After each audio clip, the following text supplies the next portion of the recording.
This is Tokyo Real. I'm Ian Simpson, and in the studio with me today is Simon Moran. Welcome. Hi, nice to be here. Thanks for joining us on the show. Thanks for having us. I'll just give a quick intro.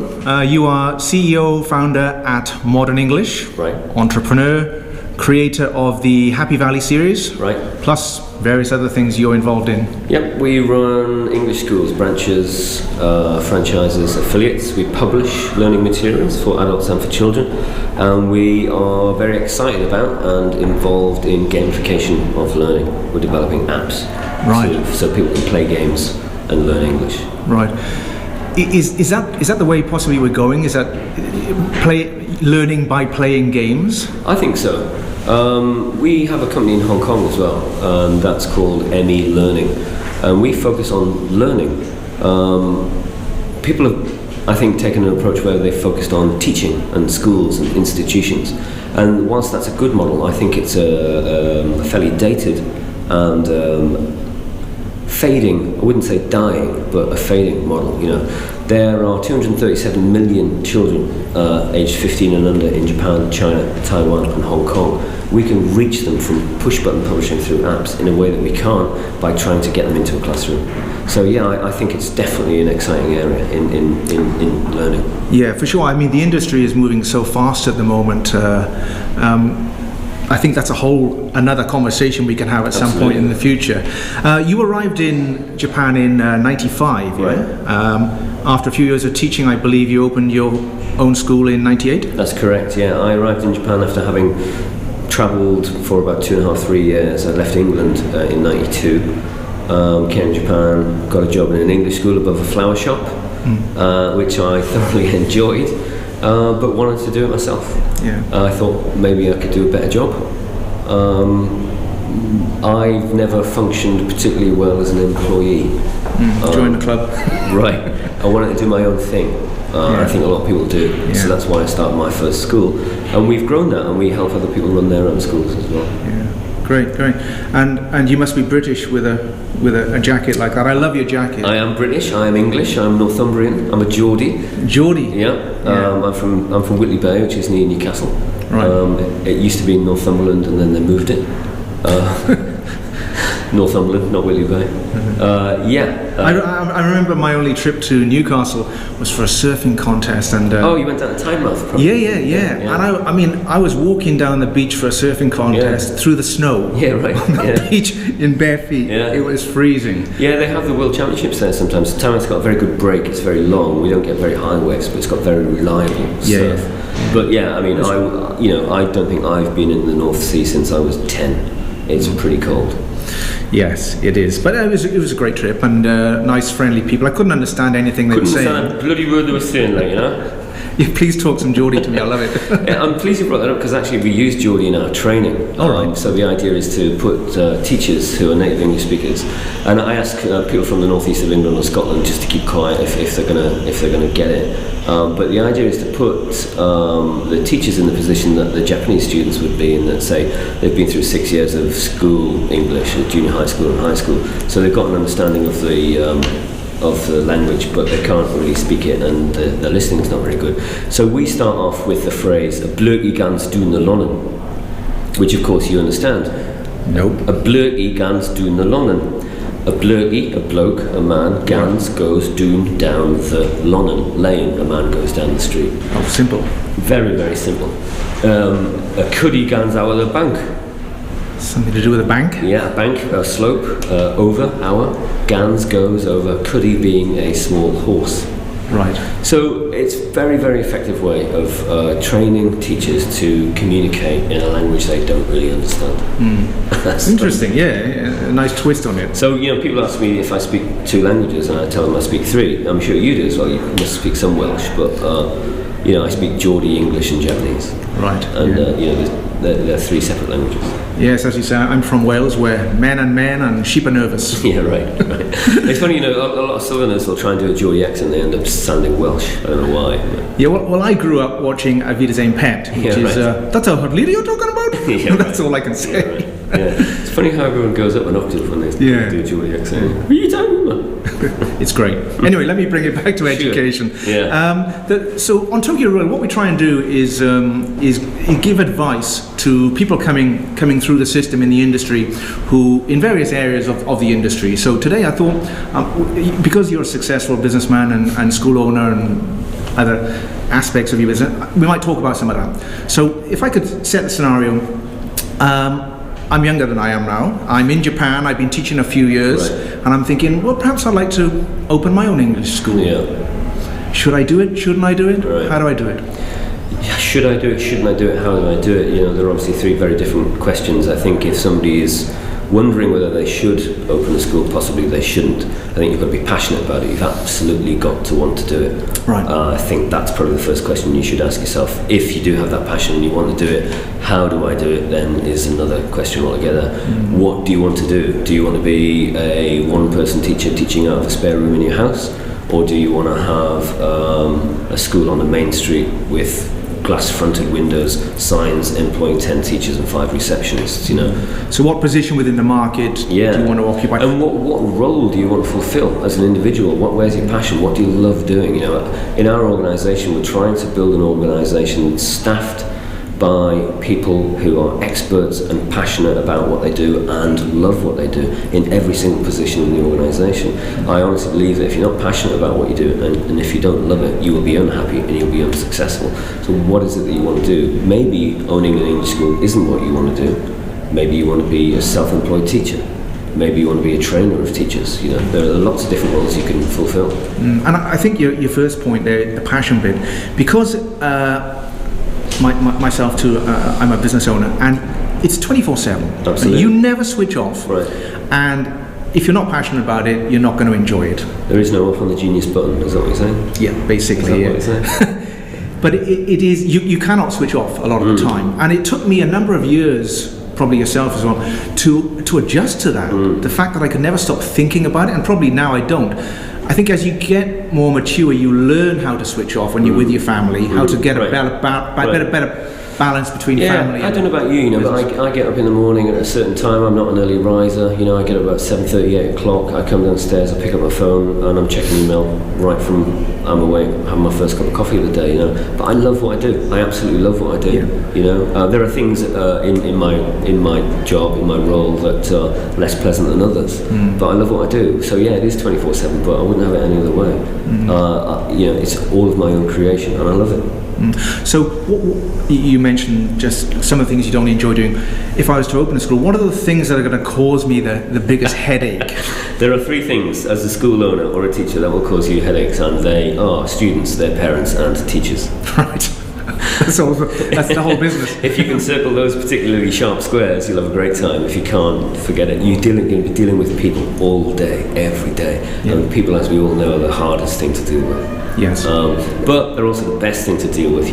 When you see the learning happening amongst the children or adults even, there's nothing quite like it. It's nothing quite like seeing that light bulb moment. Yes. I was at a training once with a franchisee, and we had an elderly gentleman in to help us with a free trial lesson. And one of the questions in the free trial lesson is, why do you want to study English? And in broken English, he explained that his grandson was American, and he'd never met him, but he communicated with him via telephone and then later Skype, and that's why he was studying English. And it meant something. It was great to be able to help him. Yeah, I hear that a lot. The motivation for studying in English is because the son or the daughter marries a foreigner. Right. Yeah, but...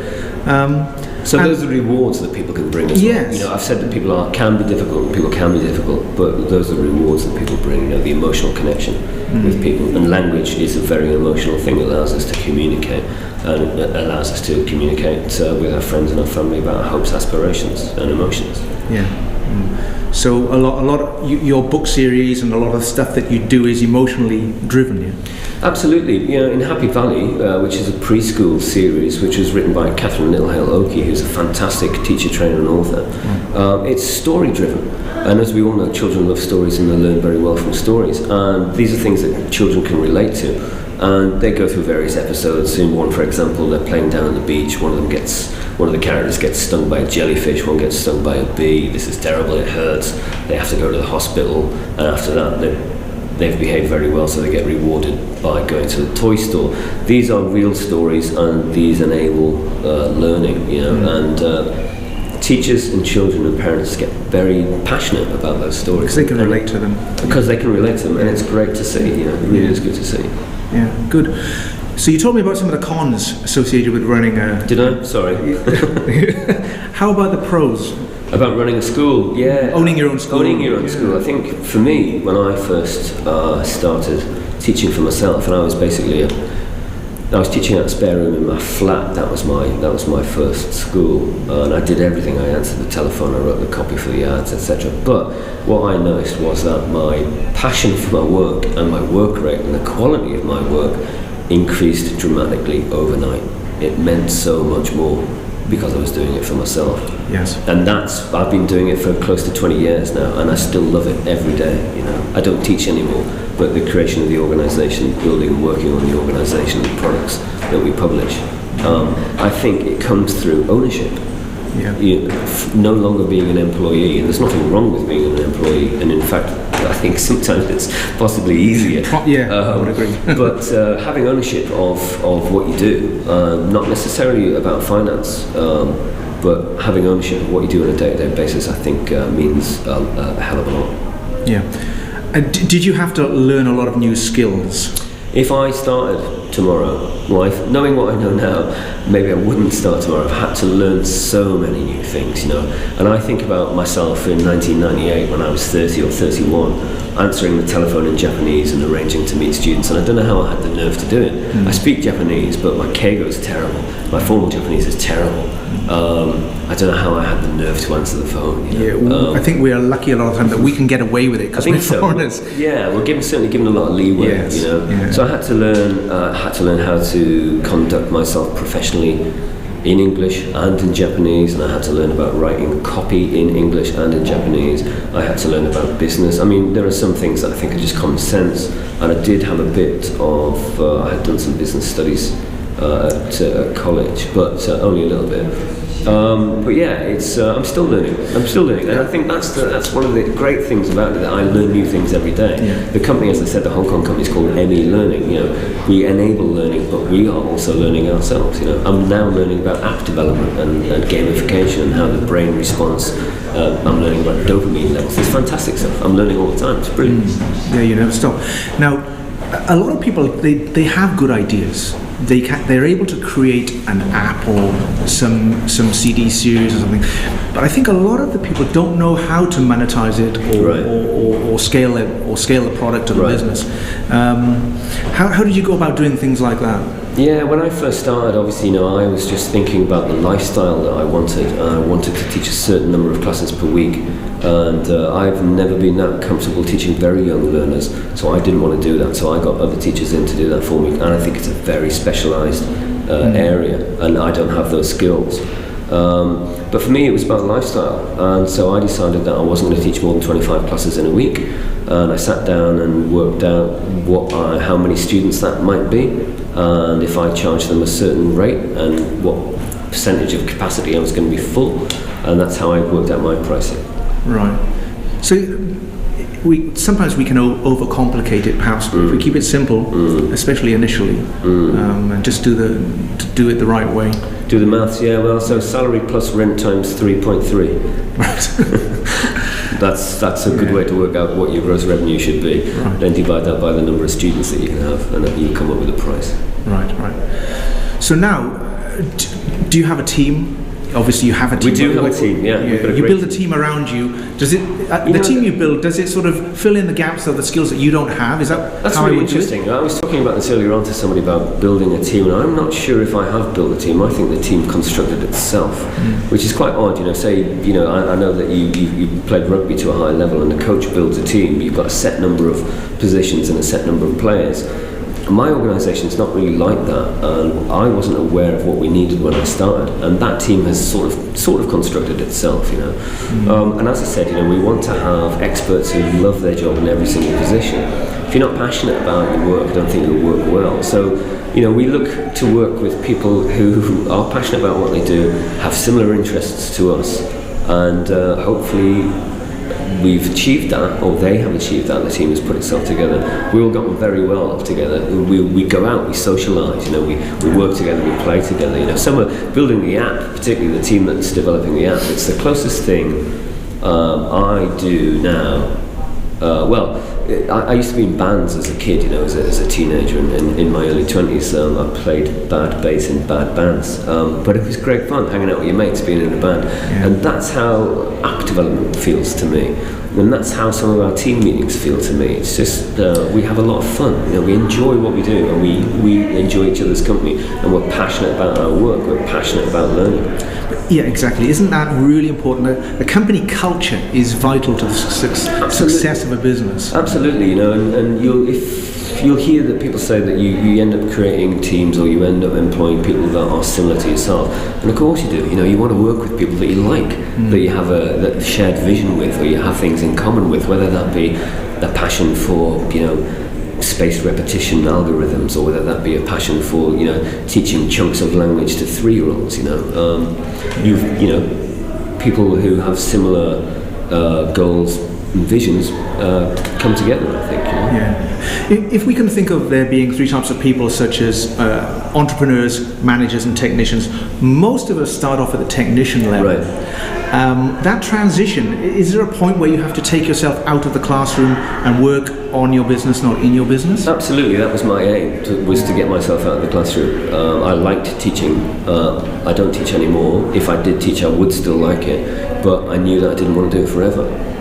So that was my aim, was to sack myself, and that's still my aim, is to sack myself. Keep sacking yourself. Every position that I'm in, I want to sack myself and move into a different position, get somebody who's better at it than I am. Yes, because I can't do everything.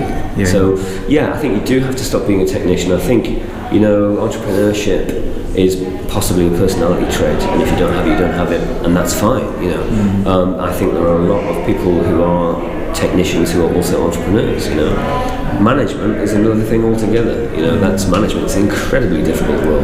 But you have to have a balance of all 3 to be driving the business, I guess. Absolutely, you do. Yeah. And then you have to employ people who are better at it than you are. As you grow. I believe. I think I started as a technician and never did much on the management, but went straight to entrepreneur. Right. And then for a couple of years, my wife was always saying, "Ian, please do not have any more good ideas. Yeah, right. Yeah. Earn some money instead." Ideas are great, and I have lots of new ideas. I'm sure you do. You have new ideas every day, but ideas are great. But it's the implementation of ideas. That's the big problem, isn't it? It's the key. That's difficult to achieve without a lot of time, or without capital, or without a team. So it's the implementation of ideas. That's what wins. Ideas don't win. Implementation wins. Right. Yeah. And in Japan, I don't know whether you'd agree with me. I think it takes a lot longer than in other countries. You have to be patient. People expect overnight success, and it takes time, Absolutely, it takes time in any field, and I think this is one of the most disappointing things about living in Japan, that it does take such a long time. There isn't a disruptive startup culture here, as there is in Europe or the US, and I think that's a real challenge for Japan as a society, There are some huge companies, zombie companies, that really shouldn't exist anymore, and that filters down, I think, through to every level. So there are people employed in those companies, and they're very conservative, so it's very slow to, people are sometimes very slow to take up new ideas. So if you open a new school and it's not successful right away, it doesn't mean that it won't be. It might just take... Stick at it. Happy Valley's been on the market now in its 4th year, and we're seeing some big adoptions in years 3 and 4 because we've stuck at it. It takes a long time to get your message across sometimes. In many aspects of business, you always hear successful people saying persistence is one of the key words. Yeah, absolutely. And if it doesn't work, and if you get knocked down, stand up, dust yourself off, and try again. Right. And work hard. Okay, let me move on to operational effectiveness. I hear about people implementing school management systems into their schools. Right. Is that something I would need? Absolutely. We run branches and franchises and affiliates, and I think one of our strengths is that we have great systems operated by great people. And a system can be something as simple as a lesson plan. we try and do all of the preparation, all of the administration for people so they can get on and teach. Teachers should be teaching, they shouldn't be filling in forms. Right, yes. They shouldn't be answering. And they hate doing that anyway. Of course they do. So yeah, systems are vital, processes are vital. Without them, you will fail. Yeah, write them down, describe them, give them a name, program them. What goes in them, what happens to those in that system, and what comes out of it. Yeah, I've built my business on systems. Right. Absolutely. Yeah, and I think probably for people who are watching, you could provide a lot of these systems for anyone who would like to start their own English school. Absolutely, yeah. I've also written some articles for eltnews.com where I go into various aspects of what we do in our business and what I've done in my time in teaching in Japan and running schools in Japan. And yeah, we can help people build schools if they want to. You know, we can give advice and they can take it, or they can come and work with us. You know, but yeah, if somebody wants to. You've been doing it a long time, I've been doing it a long time, you know, and we can help people who want to build schools. For sure, you know, and that's what we want to do on Tokyo Rail. So we can put your information up on right. the websites, and people. I think one of the important things that probably that people could learn from yourself or from me is that we probably both made a lot of mistakes. Oh, for sure. Along the way, and you learn from those mistakes, and we can share that learning with other people. I think, you know. Right. All of the mistakes that I've made, other people don't have to make because I've already made them. Exactly. You know, so I think that's what we have to offer. And I don't know about you, but I didn't really have anybody when I first came to Japan. No real mentor. Me neither. No one to learn from. Absolutely. It's so. Yeah, it was just go. Yeah, I have two mentors now. One is a very successful businessman, and the other is my uncle, who also works at a high level in business. And I ask them questions all the time. Absolutely, mentorship is really important. Yeah. Yes, yeah. And that could be, you know, over a pint of beer in the pub, or it could be a formal mentorship with somebody. You know, Never stop learning. Absolutely. Well, we've got some great pearls of wisdom from you today, Simon. Thank you for coming on the show. Not sure how many of them were pearls or how wise they were. But I know you're super busy. You've got to shoot back to your booth upstairs. I do, yeah. Thanks for joining us. For having hopefully us. come on again one day and we'll talk in more detail. Excellent. Thanks for having us. I enjoyed it. Thank you. Cheers. Thanks. And please remember, Tokyo Reel is sponsored by The Edge Performance Analysis Solutions. Give yourself the edge.